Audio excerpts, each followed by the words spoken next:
And hello, everybody. Welcome to Sapphire Nation's podcast number 9, our last podcast of 2020. And I have a very special guest, the one, the only, Gordon Ung. Gordon, welcome to the podcast. Hey, thanks for having me on. Um, I guess before we dive into everything, why don't you give everybody a little background about what you've done over the years? Oh, sure. I worked at a magazine probably few people remember. It was called Boot in the late 90s. It turned into Maximum PC. I spent the bulk of my career at Maximum PC. And then the last few years, I've been at PC World.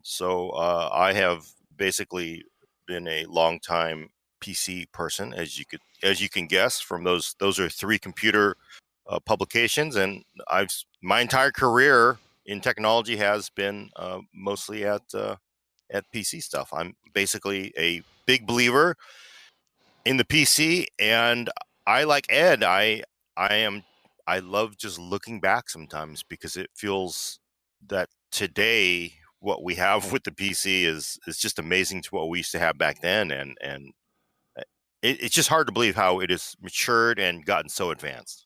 Well, I think that sometimes the younger audience, they don't have the context, they don't have the perspective we have.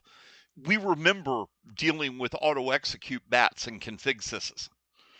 Yeah, We yeah, we and remember computers before the PC even where you couldn't build your own. Well, you could get a Heath kit. Uh, yeah. so it's cool to be able to look back and talk about these things, and then we bring that perspective forward and we can look at where it's going. Yeah, and I think it's valuable because it does. I mean, I don't want to sound like the old timers that are telling, oh, back in our day you had to configure the IRQs in your modem Get before you put in get your off ISA my slot. lawn. Yeah, you don't want to get into you have it so easy now kind of conversations because then young people are like, yeah, whatever. Yeah, but I do it's just I'm just so impressed by just how good everything is now. Well, it's a different kind of hard. Um, Yeah. because back in the day, the first PC I built was a 386. Um, but the first computer work I did was we made a daughter board for a Commodore 64 that added RAM to give me, basically it was giving me this whole bunch of internal RAM disks. Wow. And we had to buy the blank board and solder everything together to make it work. Those skills don't exist today with way too many people that claim to be hardware enthusiasts. They don't know how to solder, they don't know how to desolder. If you ask them to replace a chip, they would look at you like you were nuts. Yeah, it's pretty advanced these days. I mean, it's pretty advanced tool sets because that's like there are people that do the desoldering of things, but it's like I mean, do you think because I mean everything now is very disposable too, That's in a true. lot of That's ways. true. It's modular, but it's almost like a car in a lot of ways where Well, now you simply go, well, I'm just going to replace this computer module in this car. That's bad, right? That's what it's right. Well, turned into now. the pricing too. I mean, I saved up for 6 months to buy that 386, and that was Yeah. the chip I saved for 6 months to buy. I'm trying to think of my very first PC wasn't my first computer because I had personal computers before that, but the first PC was my buddy had gone into business and he was building them. In high school, he sold me it was a NEC V20 chip. Oh wow! It was pretty cool though because it was in it was desktop style case, but it was really tricked because it had these you buttons on the side that you would just push in, or they were just spring loaded and push the buttons in. You could lift the top cover open. Yep. Whereas, the 5150s and XTs, you had to slide the whole damn thing open. So,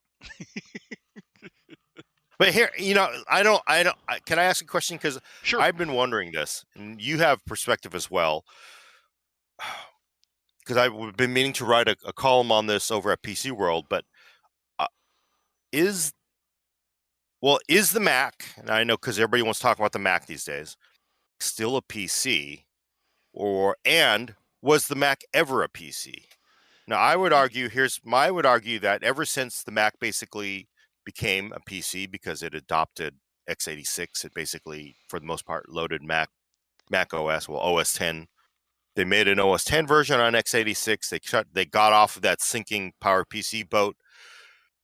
They were touting to run Windows. They even hey, look, we made it so you can run Windows, right? You can boot into Windows if I would argue that it became a PC, right? But now, of course, with they're now moving off of x86. I'm sure from their view of the world, they're jumping off that sinking onto their own silicon. And they can't run Windows clearly at all easily. I would argue it's really like a power PC. It's really not a PC in a way. And when I speak of PC, I want to hear your perspective because I value it. You have long perspective as well. But for me, I think the way PC today is essentially an x86 machine running a Microsoft or Linux OS, right? I mean, It's still essentially because everything goes back to the IBM PC because before that, the Commodore 64, the VIC-20 had, those were personal computers. But once IBM made it uppercase, PCs became. So is the Mac, the new M1 ARM-based Macs, are they still PCs or not? Well, I would argue that PC stands for personal computer. Yeah. And from that perspective, I think you go back to the Timex Sinclairs, to the TI 99 4A, all of those were PCs. A PC, personal computers. There's something that you can actually individually own. Because remember, and we lost somebody, for a long time, everything was mainframes. I started on mainframes. And to have a PC in my home was a big deal. And so to me, it's personal computer. Now, if you take it in that perspective, I believe anything you can have is a personal computer. That being said, I understand where you're coming from. The term PC was coined by IBM. Well, okay, it was trademarked by IBM. Right. And it ended up referring to everything that came from DOS and Windows going forward. But I don't know. Personally, I don't agree with that assessment. You say PC, you're talking about any computer you can have in your home. Okay, then let me ask you the classic. Now, here's the thing, because here's where it gets tricky. Can God make a stone he can't lift? Right now, if the Mac is a PC, then the Mac can't be faster than a PC because it is a PC, right? Well, that's true. Well, first, it's not faster than a PC. Well, and, yeah, I know. That was the biggest pile of shit ad campaign I ever saw. The arguments for crap. Now, I'm not going to get into the philosophical argument if God can make a rock he can't lift, because we're going to religion. Right. But it's the classic, you can't be faster than 98% of PC laptops if you're a PC then. But the problem is they weren't faster than 98% of PC laptops. That is a really weak and lame position for them to take. It's clever marketing, though. Well, it was clever marketing. It was clever, but it's such an outright lie that I'm surprised somebody doesn't sue them for false advertising. Well, I think from, because, they have lawyers, they have looked at, they're saying, and, clearly anybody could say yeah, we're faster because based on this test. Right. And so that's many machines run this. That's what they've done. And I do think but typically if AMD, if Intel, if whoever says this, they have to sort of back that up because, people are but there's certain companies that could just simply throw it out there and then not back it up there. But Apple, I would agree based on some criteria, yes, some on, but you leave it so wide open, then it gets to you could argue that no, clearly it's not. An $800, $700 gaming laptop is technically faster because the graphics card is faster. So then what does that mean? at the end of the day, everybody knows Apple's batshit crazy, so it's okay. Yeah. Hey, I've noticed something. Speaking of going back, I've noticed something, and today this came up again. Remember back when we first started building computers, and you'd get a new chip or you get a new motherboard, and the easiest solution was you just format the hard drive and come up clean. Because if you didn't, there was always a mess. Yeah. And with drivers, it was the same thing. You'd get a new driver, and the first thing you'd do is remove the old driver completely from the system and install the new driver because there's always a mess. I've noticed that we've gone backwards with that a little bit, and people are kind of freaking out. If you haven't noticed it, over the last few years, it seems like driver updates tend to bring a lot of issues with them. And it's Yeah. easier to use a program like DDU, remove the driver, and come up clean. And it was just really funny because I'm in this discussion with some people and they're like, well, why do we have to do that? And dude, I've always done that. Yeah. So Yeah. we see it going backwards a little bit, and maybe that's a good thing. Yeah. I mean, yeah. Remember how? I mean, yeah. You would build a new machine, and it was like, yeah, no. It's always better to do a clean install on any operating system, frankly. Yes. But now, and I get it because I really like it's. It makes me not want to ever upgrade. I mean, I'm using just serious POS desktop just because I don't want to move all my files, and I've got everything. I've got the cookies. Everything is just set right. Everything is set up. And I know anytime I move, I'm going to leave something behind. So then you start thinking, well, what if I just take that drive out of there and move it to the new machine? Can I, and I've done it before. It's not fun. It makes it ugly, but it is weird. It's almost like it used to be you would just start over. That was the best way. But now everybody wants to just not do that. We carry so much with us today. I Yeah. mean, look at your cell phone. We were talking about cell phones earlier. Your cell phone is your address book, your calendar, your alarm clock, your camera, your mobile internet activity, plus texting and phone calls and maybe video calls. It's the same thing with our computers. We don't just. I've got a gaming build here. In fact, I'm using it right now to do this, except I don't just use it for gaming. I use it for media content consumption. I use it to record the podcast and edit the audio.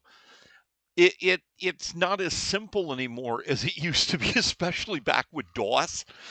You'd be like, okay, I got my few games installed and my Word doc or my WordPerfect documents are stored to my floppy drive. Yeah, let me reformat. Yeah. Yeah. Yeah.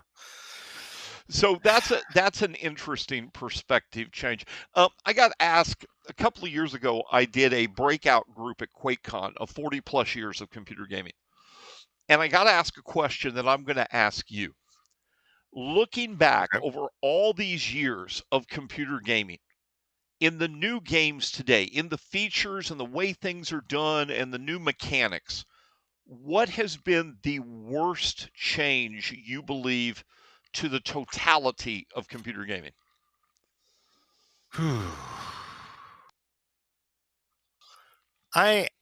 What is the worst? I think You're on the because spot. no, I'm just like, what is actually the worst state of, and we're talking about PC gaming. What is the Yes. worst change in the current state of PC gaming Compared to what it used to be? God, compared to what it used to be? I think part of it is there's such spectacles now, and I think it is every bit.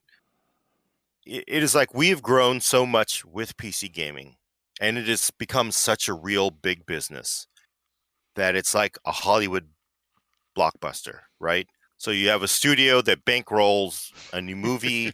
They bet it all on that movie, and you know damn well if that movie blows up, that studio is Yes. like, oh, like it puts them a half step into the grave because they bet it all on one thing. So there is so much writing on these big blockbuster games.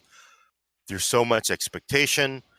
There's obviously bugs, as you know, currently in the current state of Cyberpunk. Oh, we're 2077 gonna people are get to complaining there. about. I But figure I mean, it's just everybody sort of wants like, us to get to there. but it's like a blockbuster movie, right? Because this is like you have a star, you have an A-list star, you've got everything, and it just is like back then it was just some dude. It was Carmack screwing around, right? Right. And you just simply appreciated it for what it was, and damn, this is fun, and this is so there was the stakes weren't as high, and it was just a bunch of nerds having fun, and now it's big business, millions and tens of millions of dollars at stake. And I think that is kind of the worst thing because there are so many things writing, and also expectations are so high that I think, like, you know, bug games back then they had show-stopping Yes, bugs they did. too, and you know what? And the only way you could get a fix was to get them. Yeah, like, oh, you would write them. They would send it to you on a floppy, or Or maybe you were lucky enough to be able to download it. if you had a BBS that wasn't long distance. Yeah. So, but now everybody's just like, it's like when you go to see an Avengers movie, it's like, man, that Avengers movie sucked, and it's just like it's just not the same. And I think that is kind of I mean, the good thing is the indie scene, and people always sort of it feels like because like Among Us is huge. There's just sort of Right. like these runaway hits that are just, and they don't have to require all the hardware and all this.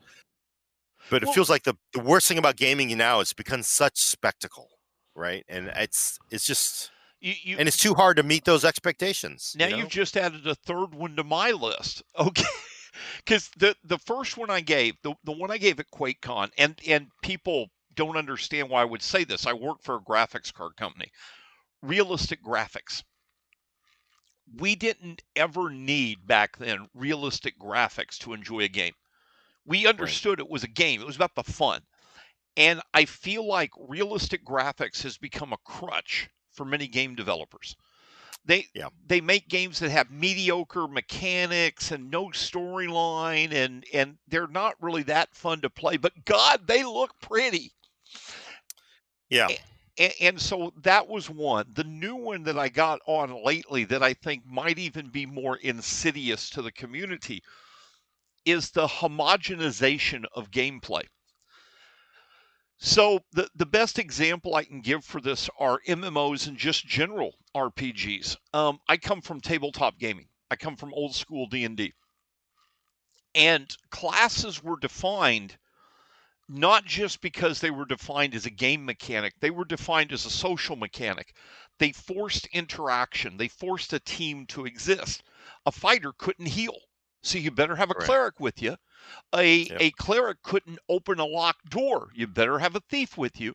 So that was the purpose of the classes. And today, there is so much homogenization amongst those kind of things. People would get mad in MMOs. They'd be like, well, why can't my fighter cast spells? Well, we're going to give you some spells. Why can't my cleric backstab? We're going to give you that option. And that, to me, this concept of making every game for everybody. It shouldn't be for everybody. Look, for example, I'm a Mech Warrior fan. I love Mech Warrior. I love the whole BattleTech universe. That doesn't mean everybody else has to love it, Right. but game But developers force that or try to but force that. I think that that's part of the whole thing is there is just so much writing on it now because the pressure is, for game developers, God bless them, most of them are in it because that's their passion, Yes. that's what they believe in. But as we know, there's somebody who's running the business that says you need to do this because look, I'm looking at these numbers. If you don't do this, we are going to be gone. So, and I get it, I understand it. It's just you have to do it. It's all about being a business and selling things, and I play the warships, and it kills me. Like I'm like it also kills me too because it's just I know why they do the things to World of Warships because they Right. have to, because they have to maintain the business. It's, it is somewhat free to play. It is mostly, you can play it free to play, but I mean, they obviously want to encourage you to buy stuff to support it. but I just know why, because I know I'm just as the fan base of any game there, because you're just like, oh my god, what are you doing? And then the people you play with are like, don't you know what you're doing? And like they don't for the most part, because from a business standpoint, it's like they got to keep people coming in, they got to keep things churning, and we know it's going to piss you off, it's going to make you angry, and I get that it's part of the whole the modern business climate of maybe that's it. Maybe that's the worst development. The modern business climate of PC gaming. That It's could not be. just. It's just not like we don't even care. We're just doing it for fun. Oh, hey, suddenly I've got a Ferrari. Hey, that's a good side effect. But I just was just doing it for fun, right? Well, and And the community adds to that. You used to be that, or a bunch of other old fogies could sit around and talk about PC games and completely disagree on everything we liked and didn't like about the game, but yeah, nobody got upset. Now you have death threats. yeah, It, it, yeah. it gets crazy how far this has gone. You mentioned the elephant in the room. You playing Cyberpunk? I am not actually. My son has started playing it, and I was going to I was like, hey, you know what? I'm gonna copy your install and onto this laptop and play it. And of course, in Steam, when I did that, it's like, no. It was on a second. It was a library in his. I Right. copied it, and then I was like, and it just would not recognize it. And it's like, I'm not going to download 80 gigs right now. Forget it. I'm just Well, going to go back and play World of Warships and get angry and try not to smash my keyboard. So, well, there's a way to do that, and if you want, I'll explain it to you sometime. It's not that hard. well, I've tried. For when I do hardware reviews, I've tried many methods of moving libraries. Sometimes it works, and sometimes it doesn't. I Well, found I was like, what you can do in Steam, I'll give everybody the way to do this in Steam. In Steam, you can just back up the game, and oh, maybe I then didn't you try can that. go over to Steam and restore the game. But here's going to be the problem you're going to have. You need to restore it in his account. So he Oh, needs to log into your Steam. Can do then is give you permissions on the laptop to use his game. yeah, Okay, so that gets you around all this. Now, the next thing you're going to have to do is, and this is easy to do with solo play games, is you have to take your laptop into offline mode. Because if it sees you online playing a game in his account, it can play that game in his account. well, but so what I would do then is back up his backup, Right. copies to the laptop, Yes. have him log in, recognize it, and then have him log out. And then I would then try to log in as myself, which also has the same game. Well, no, what'll happen is in his account, there's an option in Steam to allow other people on the accounts to play the Yeah. games. So Yeah, but so he has to give you yeah, those permissions. Now, he's right. got to go through the install process with his account or it won't install since you don't own the game. And Well, then but yeah, then he goes in and he looks and he says, I want to give permissions to a family member to be able to right. play this game. And it's going to show your account. And he's going to go, I'm going to give you permission. Now what you can do is he can log out of his account, you can log into yours. But when you log into yours, your best bet, if he's wanting to play the game at the same time, yes, you guys are learning a trick here. You have to go into Right. offline mode. Yeah. What I'm hoping to do is just simply have to not deal with downloading 80 gigs at home. So, Well, and I would yeah, want to, because I have the game as well. oh, if you I own would the want to game, just then use my account. yeah, you just need him to log into his account. And well, actually, you don't need him to log into his account. If Yeah. you own the game, you go into Steam, you say, I want to restore a backup, and you point All it at right. the backup, and it'll take care of it. And 90% of the download is done through the backup. I will try that, because the traditional methods I've used for moving games installs have seemingly started to stop working for me. You So guys have learned all sorts of new tricks here today. See, we're that's going a to good give. one. Well, yeah, I actually wrote an article on Sapphire Nation and talked about this a little bit. About the article's called "The Offline Gamer," and the fact that it's difficult to game offline, but not impossible. There are ways to do this. Yeah. And Okay. No. but anyway, then, so you haven't played Cyberpunk yet. I presume your son's playing it on a PC. Oh, of course. Has Yeah. he had many issues with it? He hasn't. Because I would think he would bubble it up to me, but either, and that's one of the problems with everybody. Everybody saying everybody has problems with it because Oh so yeah, Brad, our video card reviewer, yes. Brad has had no issues. I haven't had Adam any issues. has issues. My son has had no issues.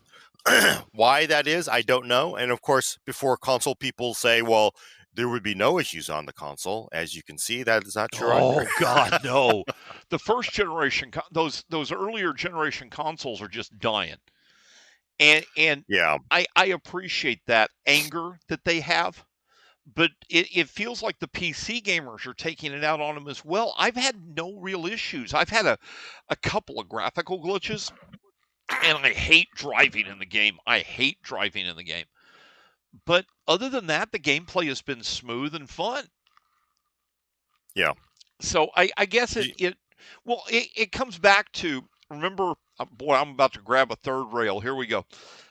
Remember the big AMD driver issue fiasco Which one? There with are several, but the 5000 series cards? oh yeah. I never had a bug, ever. Most reviewers I talked to, as in 90%, never saw a bug. And I Yeah. believe the reason for that has to do with either older hardware or junked up PCs. My gaming rig is clean. I run Discord, I run my game, and that's it when I game.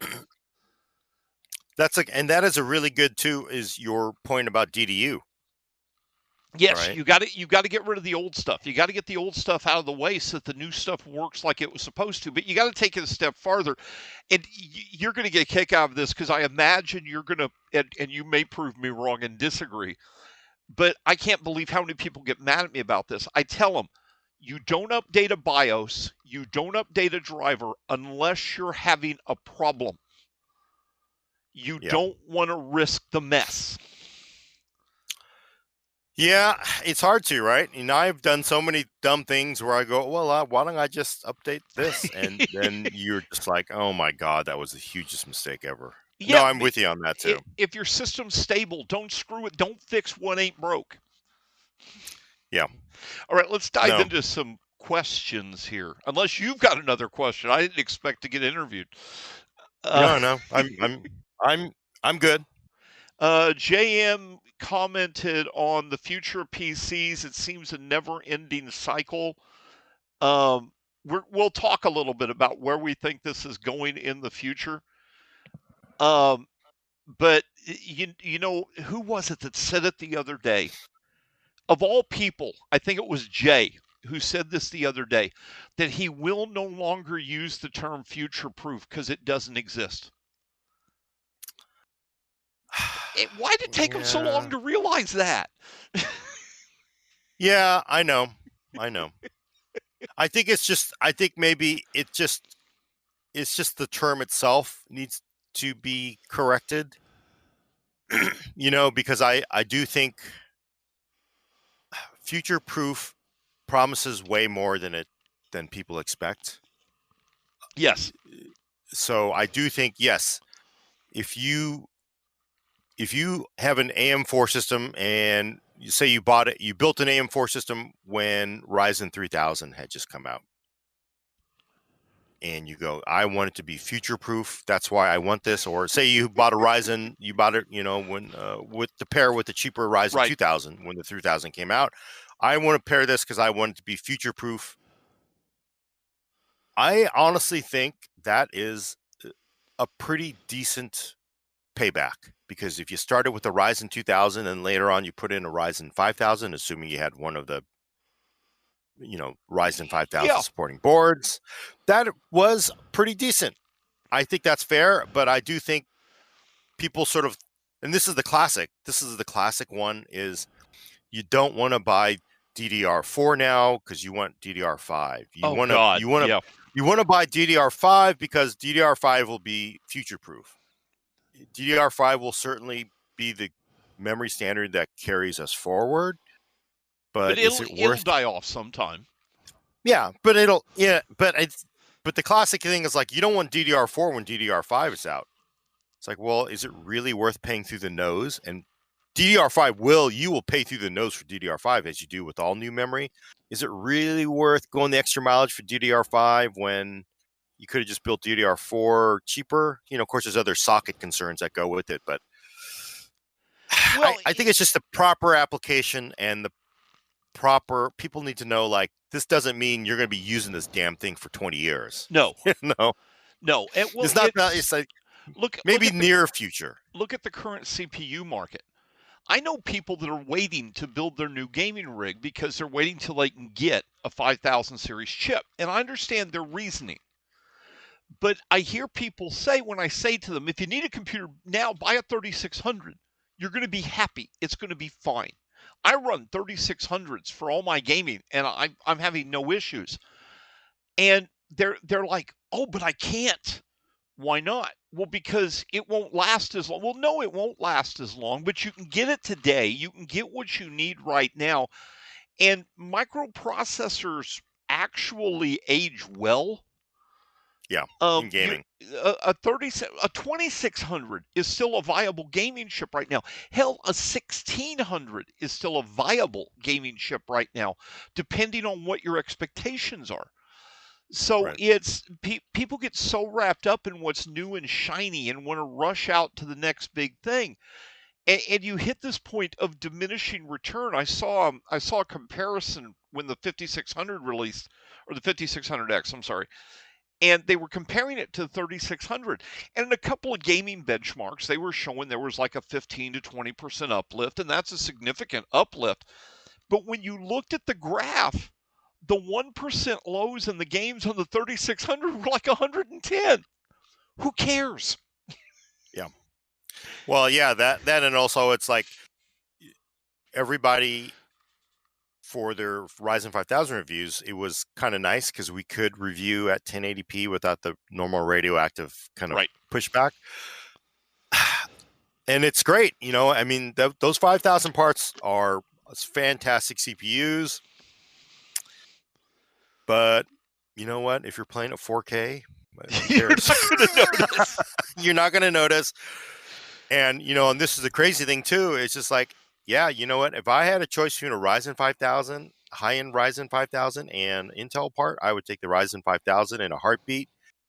But I'm doing gaming, and I can get a 99. Those 9900Ks are going for $300 right now. You take a 9900K with a decent graphics card, and you're playing at 1440p or 4K, you're not going to notice it. Anything. You won't tell the difference. And if you know, for the most part, if you are primarily, I sort of like break it up in percentages. Like you're saying 80% gamer. You're not, Ryzen 5000 is going to smoke that and all of your content, all that other stuff. But if you're 80% gamer, you know, don't even worry about it for the most part. And you can get, and this is the insane thing about with all our current situation now, is you can get Intel CPUs suddenly, whereas you couldn't get them for the last 24 months, and now suddenly, like, you know, everywhere, right? So it's just like, I know people are like, yeah, 5000 is the winner, but you know, if you're willing to wait months and months and months to get one, but you know, these Intel parts, if they're here and now, because even the 3000 parts are kind of impacted somewhat, like the 3600. They're getting harder to get. Like harder to get. The prices are high because everybody's snapping those up because they can't get the 5000. Right. So, and of course, people get like, well, I'm giving up this performance. Yeah, but you know what? Are you going to wait 6 months?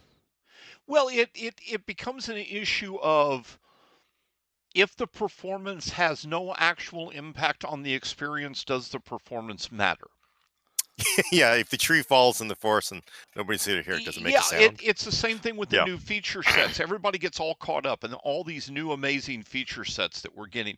If the new feature set doesn't support the video games that you play, does the new feature matter? Is it significant? Right. And so people just get caught up in the shinies of the moment. So let's get to another question here. I am Decoy. I love that name, by the way. Question for Gordon: are there any new games that are really interesting to you, or are you just sticking with World of Warships? I actually, I really was excited about X-Wing, the new X-Wing game, and I dug up my old Microsoft Sidewinder Oh yeah, Force baby. Feedback 2. I mean, it Yes. was like this. I got this joystick when I worked at Boot, and it's from the 1990s. Yeah, It's great USB. joystick. Great joystick. It still works. I plugged it in because we did a massive clean out when all this craziness happened, and I was like, "Oh, I'm keeping this." And I plugged it in. I played it. Early on, of course, speaking of the normal spectacle and day one bugs, and I, it was really bad on joystick. I thought it was just me. Like, oh my god, this isn't X-wing from when I used to be able to. I guess I should be It's an flying a RX-wing. transport. I should be flying a transport in the Rebel Alliance now because I definitely don't rate as an X. Right. I couldn't hit anything. And then I was talking to Will Smith. He's like, "Oh yeah, they had massive problems with joysticks. Like you just couldn't shoot anything down." And apparently that's fixed. I need to revisit that. And the other thing, of course, I don't think there's been anything public lately about it, but I'm a huge Battlefield fan. I just lived my life in Battlefield, 2, 3, and 4, and then I obviously, like most people, sort of took that break as it just kind of, I don't know what the hell is going on. I'm looking forward to a new Battlefield that sort of is essentially a sequel to Battlefield 4, right? That's kind of where my heart is. So when that comes out, I have no idea. I'm really excited to grind away at that game for a long time. The last Battlefield I really enjoyed, I'm sorry, is 1942. Yeah, no, I was a huge 42 fan too, but and of course, it is one of those games that was really just eye opening It was because it incredible. was it wasn't just a standard shooter. I would argue the actual mechanics and how the shooting part of that game, the first person shooter part, was just it was really mediocre at best. But to be able to have planes and capital ships Yes. and submarines, that was just mind blowing. So I did love, and then of course there was that, the desert mod. I played that for a long time. There was a 42 mod. I don't know if you played it, but there was a desert combat mod, which got bought by EA, and then of course turned into uh, essentially Battlefield 2 in a lot of ways, modern combat style. So that's what kind of brought me there. But You I'm a big Battlefield fan. you mentioned your Sidewinder joystick. I still have here at the house the original Sidewinder keyboard and mouse. Oh, And I'm talking about the keyboard where the tin pad popped off and could go to the other side. yeah. And the mouse was the first one to introduce the vertical side buttons, which I still to this day is the best layout for side buttons. God, I wonder if I have one of those. Is it the black one with the buttons are these two big studs, right, on the Yeah, left and they're side? they're silver, and Yeah, I have. Yeah, it's got a whole bunch of weights, and the weight case was designed to be kind of a cord bungee. yeah. I still have one of those too, and of course, if I remember right, I think all that rubber black paint. I Yes. think all mine is melted off because I don't know. I don't understand why there wasn't some huge liability lawsuit against everybody who they sold that black rubber paint that would all melt off in 10 years. Well, I have so many mice that just like, oh, the keyboard. So it had that small USB connection that you could plug the 10 key into either side, and it had power to it because those were backlit. Now, remember, at that time, there was no such thing as a 10 keyless. It didn't exist yet. I just took my keypad off and I'm like, this is amazing. It's small, it's compact. And if you didn't realize it, you could touch that USB port on the side there and shock yourself. So I grabbed a big old roll of electrical tape and I just wadded it over both sides. But that's crazy. well, what's crazy is in that era, if you go back to the Sidewinder time, you go back to that, you had MechWarrior 4, you had Crimson Skies, you had Age of Empires, you had at that period of time Microsoft had some of the best games in the industry and some of the best peripherals. Yeah, And then they just I would suddenly agree. quit. It It's was weird, right? it was just so strange. They just quit. And Yeah. now they look back at it, I imagine, and go, we were stupid. Uh, Yeah. I mean, I'm sure Logitech was happy, but oh God, I, yeah. but yeah, I do wonder, like, it was one of those Sidewinder, it was the best you could get, I right? had up until, I guess this was about 5 years ago, um, Dirt 2. When was Dirt 2 out? Oh boy. Because that's That when this was, happened. So I pulled out my Microsoft steering wheel and pedal set with the force feedback. Hadn't yeah. used it in forever, and I blew it all out, got all the dust out of it, and I set it up, and I started playing. And I remembered why I like driving games with a wheel, because they Yeah. suck with a keyboard and a mouse. Yep. And I'm driving and I'm having fun, and the force feedback's kicking in and everything's awesome. And then literally smoke starts coming out of the wheel. Oh shit, the motor would burn up. Oh, and everybody's like, well, why aren't you buying a new wheel? Because they're freaking expensive and I don't race that much. Oh man. Yeah, I had one of those too, but like, I'm sure, like most people, you eventually have to purge something, and I'd purged that. That was a mistake. I wish because I mean, yeah, I wish I had it because I could use it just like Yep. that Sidewinder joystick. Although I think mine was still a game port version, or did they? I just remembered being a game port version for some reason. No, Which mine was USB. So, well, yeah, and that's something people don't even recall, that we used to actually have game ports, and they usually came on the sound card. yeah. So let's see. JM says, doesn't it make you wonder if the hassle about bragging that you have a high-end PC rather than something capable of running everything out now and also future-proofing? Shame on you, James. You said the word. Um, some people say that having a PC is like having a car. There's people that pimp their cars, and this isn't a bad analogy.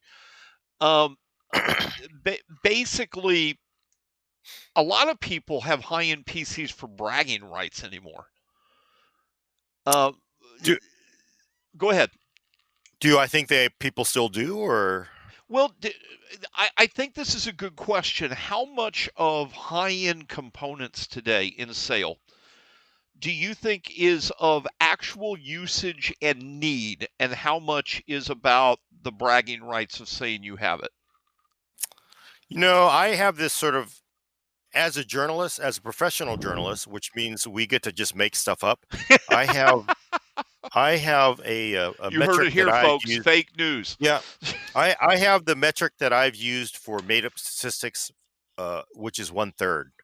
The 1/3 rule, which is 1/3 actually use it and they need it. 1/3 just simply they they they want to show off. Third they don't care. And I do think I do think it's because I don't think we will ever know how many people actually use it.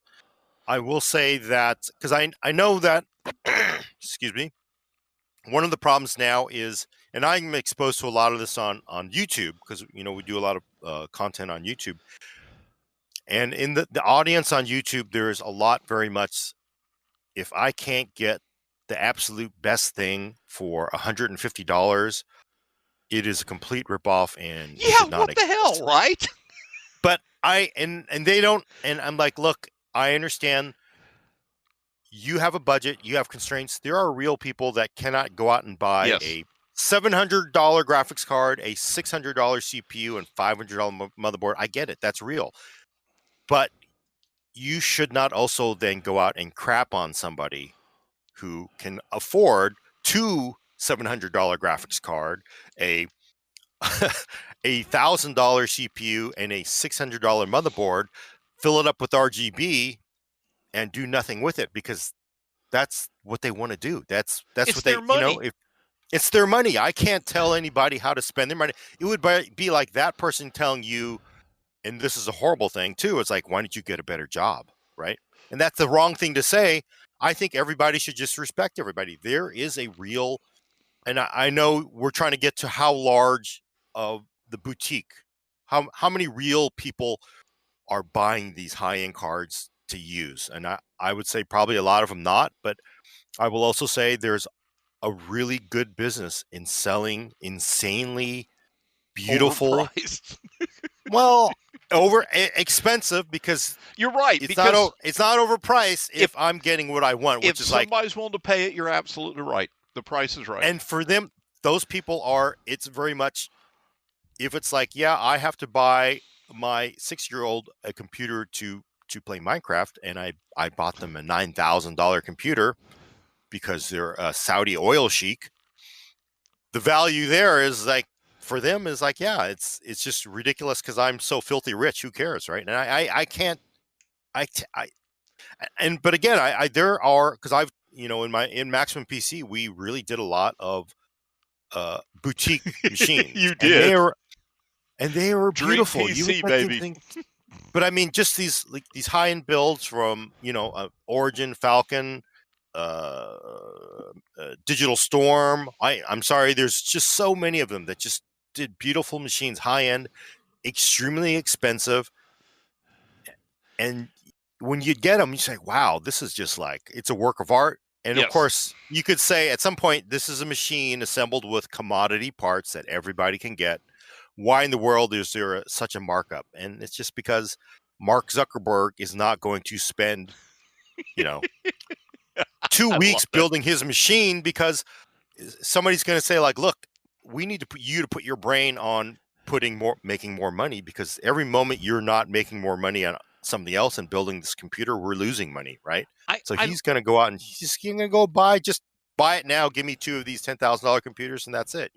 I look at the boutique machines, and honestly, I don't think they're as unreasonably priced when you look at the custom cases, the cooling solutions, the paint jobs.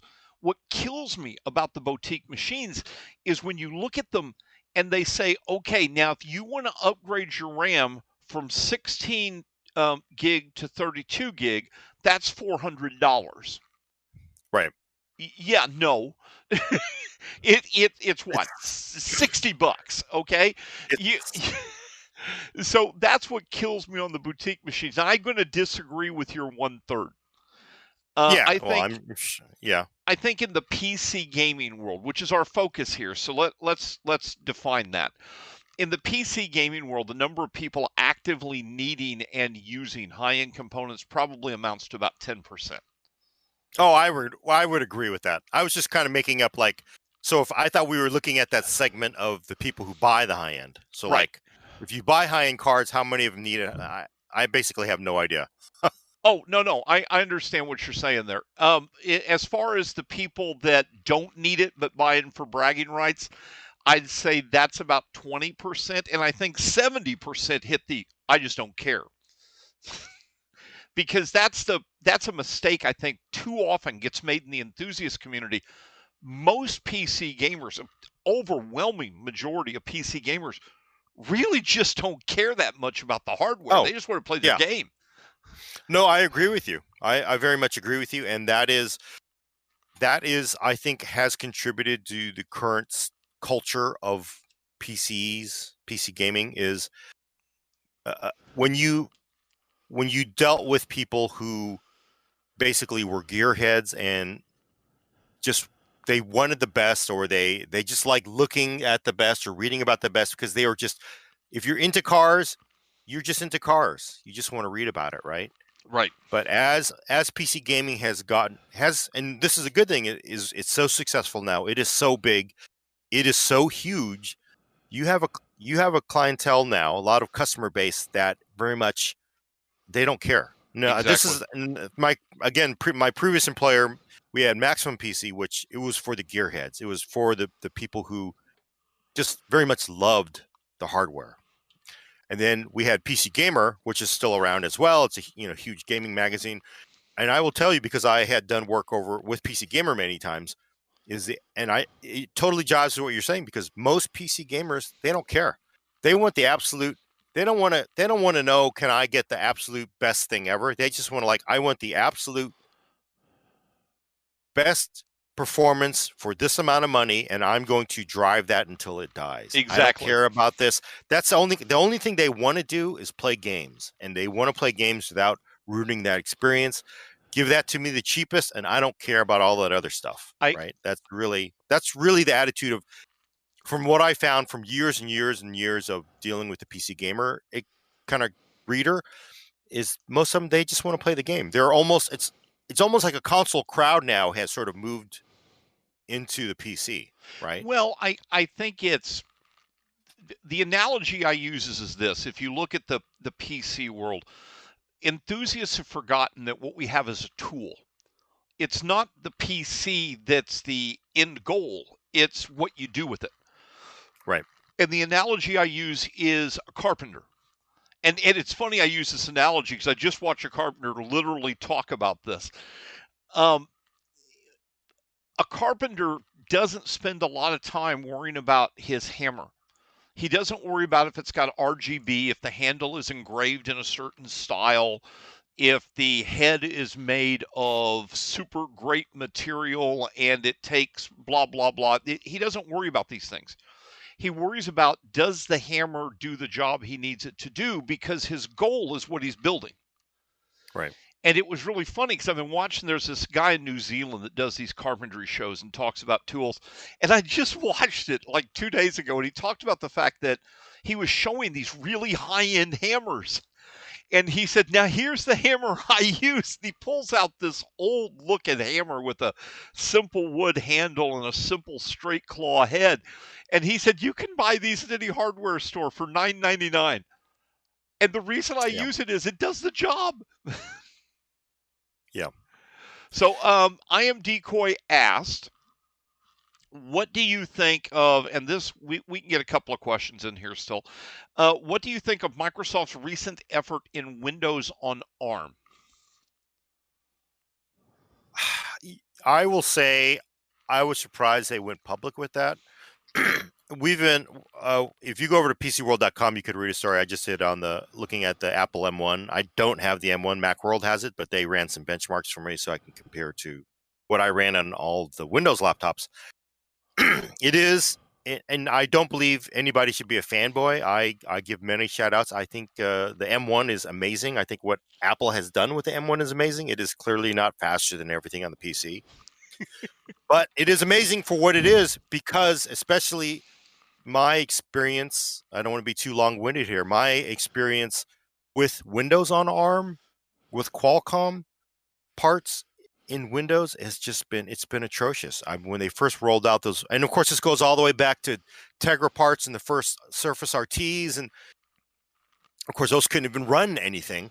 But once it turned into, we need to be able to run your x86 with these current Windows ARM machines, it's just terrible. And it just felt like 99.9% of the time you should never buy one of these Windows on ARM based laptops, and everybody keeps making them. I don't know why. Do you think this will go the And way of Windows Phone?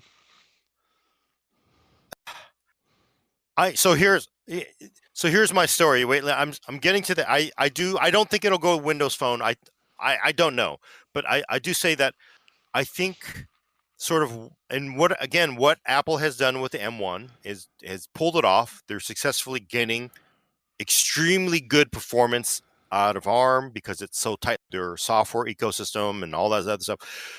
I think what Microsoft is doing, and I sort of think this is what sort of got Apple to move, right? Because Apple has always got four options to abandon ship on any vendor. And this is a scary thing, is I have always wondered, is Intel going to pull out of this tailspin? And it's really felt for the last 3 years that Intel has been in a tailspin. AMD is just kicking their butt, and their process is not working. And this goes all the way back to 2012 when Microsoft was first showing off ARM on Windows. It's like, you know what? If you're Microsoft, if you're Apple, in your business, you make a decent amount of money off of this product, and you sort of see where Intel's roadmaps are going and they see the issues they're having, you want an out, right? It's just like when Steam was making Steam machines, Right. because Valve was making Steam machines. I really think at the heart of it, I've never heard this from Valve, as I've always felt we have to have an out. If Microsoft decides to lock the PC down with Windows 8 and basically make it so you can't install third-party apps, we're done. We have to have an out, right? And of course, Microsoft is very much backed off of that whole thing, and they don't seem to have those issues. Yeah, they kind of had to. They had to, but I mean, but I sort of think, like, just sorry to answer your question, Windows on ARMs for server, and they're also saying client, which is laptops, tablets, is, I think it's just another indication that everybody's extremely nervous that Intel is not going to pull it out, right? And I know AMD fans all think that the world revolves around AMD. I love what AMD is doing. It's awesome. But Intel is the PC. They drive everything. The scale that Intel has on PCs is huge. They are the tide that floats all boats. And I just wonder if the Microsoft is like, yeah, we're still scared. We're not sure where this is going to be in 5 years, I think counting Intel out is just intellectually a dumb thing to do. And yeah, because we've seen this before. We have seen Intel go down a dead-end path and turn it around. Pentium 4. Yep. Pentium 4 was a complete dead end. The architectural design was complete trash. And they flipped around and went back to Pentium 3 architecture for mobile. Right. To advance the core series. And the core series then exploded. I think we're going to see this with Intel. I think Intel needs to, I think they painted themselves like they did in Pentium 4. They painted themselves in a corner with their architecture. And now they have to look backwards and say, where did we branch wrong? And once they figure it out, they're going to come out firing. But you're right, AMD, for the first time in a long time, is not just competitive, it's a better choice. Yeah, no. It's very much Athlon 64 all over again, right? So, but I think Intel will come back. Intel's going to come back. I don't doubt that. AMD needs to think about that Intel's coming back. Yeah, no, and I hear you, and I would think the same thing, because Intel does, they're like passenger 54. They always bounce back, right? In the past, I think what is scary about this time versus the other times where they clearly made architecture decisions, they took their eye off the ball, started making ridiculous things, just getting off into all, they want to be a network. They always do this. They always take their eye off the ball. But the scary thing to me this time is it's a process issue. And it's a process issue. And it just feels sometimes, and I'm not a process nerd, I don't pay all that attention to it. But the fact that every time I see a headline and it's about delays and that 10 nanometer ain't yielding out that well, and it's scary to me, because it's just like, it just doesn't sound good. Because I mean, Intel, I am confident that they still have smart people. I think architecture wise, they will pull something out. But if they can't get process to work, then, and they're doing the unheard of going to TSMC, right? They publicly said we're going to TSMC. And to me, it's like, because it's always been told to me that Intel is not a CPU company. They're not a CPU company that owns fabs to make CPUs. They are a fab company that makes CPUs, yes, to have something for their fabs to do, right? And if their fabs can't start running, then it's just scary. And I would never count them out, because Intel is too smart and they have plenty of resources. But it's scary, and it's been scary for 3 years. And this is not Pentium 4 just kind of kicking their butt all day and then flipping the switch, coming back, new part, new process, running away all over again. It's just really worrisome to me. And I kind of wonder if that's why Microsoft is going public and saying, you know what, Apple's done this. We need to and Microsoft more than ever depends on x86. And AMD doesn't really have the scale because they don't have enough fabs. Right. So if you're Microsoft, you better damn well look at an out, because it would be irresponsible for them not to have an out. So I think that is part of the reason. But I should not, as a journalist, I should not root for one side or the other.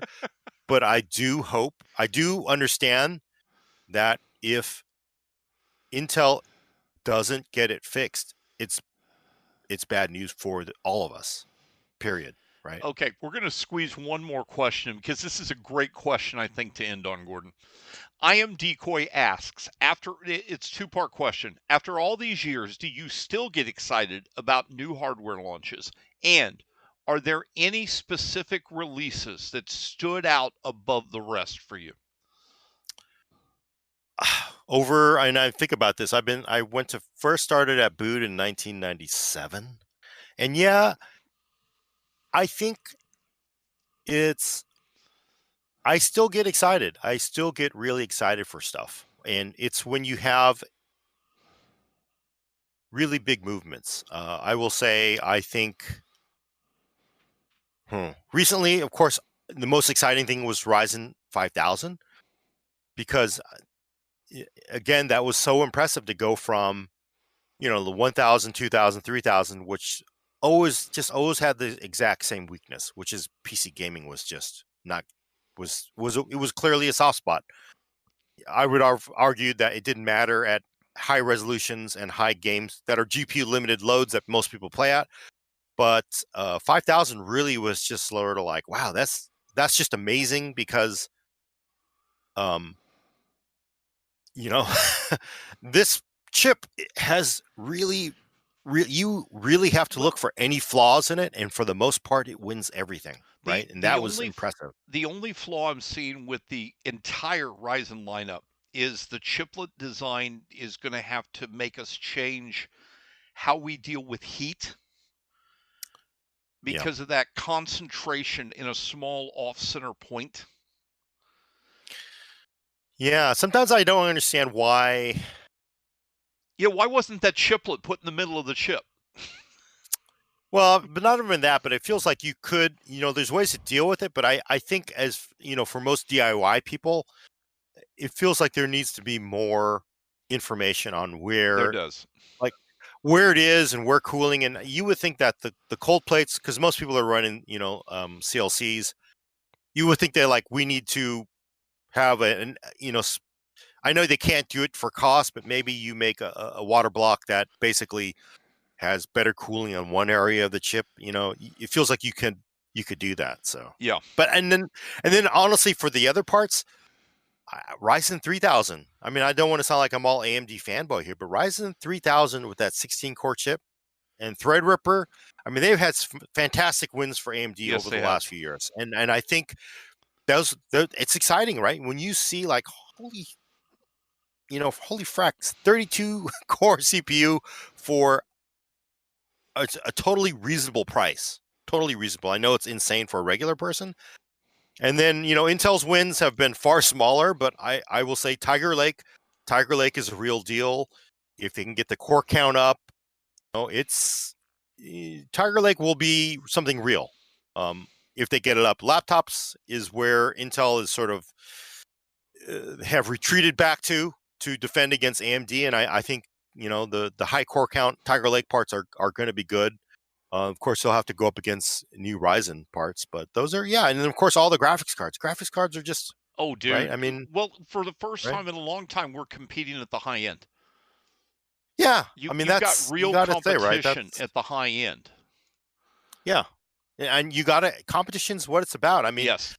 I like to talk. I give Apple and console people a hard time and whatever, but it's like, what? Competition is good for everybody. If you don't have competition, you get into people they get lazy. They take their eyes off the target. They make bad products, or they go into incrementalism, right? And that's what for the most part is what you could blame AMD as much for Intel situation, because Intel had literally nobody to compete with on CPUs for years and years, for a decade. If you're at Intel on the CPU side and you said like you need to give us more money to do this, and you're in management at Intel, they're like, give me a break. Like for what? To compete against ourselves? You want me Yep. to throw money at something that I can't charge more money for? For what? Right? It's like, no, I'm going to make these drones. Honestly, doing those things that we of course know like that was a ridiculous choice. For most business people, that was the right thing to do. And I don't want to. I know I'm on the Sapphire podcast, but this is something I should mention. I think that is a strength NVIDIA has. You NVIDIA never gets off the gas. NVIDIA never takes a chance to go across the street and punch its competitors right in the face. Right. yep. And that's what has driven them so hard, and the reason why they've been so good. It's good that AMD's actually able to punch them back in the face somewhat, right? And the competition's good. It's good for everybody. So, but I still get excited. It's awesome. It's awesome to see, because like God, I mean, again, this sort of gets back to like the PCs of today are so incredible and at such stupidly good prices. Yep. $700 for a 16-core Ryzen 5950X, if you can get it, is, I mean, that's just like, are you kidding? That's like, it's free basically. I know $700 is extremely high end for most people. That's basically a free CPU from the old days. Yeah, it's people. I guess the younger audience doesn't realize sometimes how good they've got it now. We had to deal with what we had to deal with. You had to buy a Celeron 300 because you couldn't afford the 486. What was it, a 486? No, it wasn't. I think you're No, it thinking wasn't. That was a Pentium 450. 400, the 450 and the 400. Yeah. Yeah, you couldn't afford those. They were nuts priced. The Celeron Yeah. was $200. I bought a P2 266 is what I ended up. That was the $300 CPU of the time. But yeah, P266. it's incredible where this has gone for us. It's amazing. Gordon, I'm going to let you go so you can enjoy your weekend. Thanks. Thank you. I have one last question for you, Ed. Okay, go ahead. What are your opinions on RGB? God. Okay, no, we better not. Okay, no. Well, my opinion on RGB is pretty simple. If you're going to spend the money on RGB, go full unicorn puke and enjoy it. If you're not going to spend the money, if you don't care about the RGB, then don't bother with it at all. Okay. That's my opinion. Gordon, I got rid of my backlit keyboard and mouse. What? Yeah, I got God, we're gonna drag the show on a little bit. That's okay if you're okay. I've got a G603 and a G613. And I actually tease other people because they go, I've got a wireless mouse. No, you don't. You've got a faux wireless mouse because there's still a charge wire that's got to run around. This G603 runs on 2 AA batteries, dude. It lasts 6 months to 8 months on batteries. I don't charge it.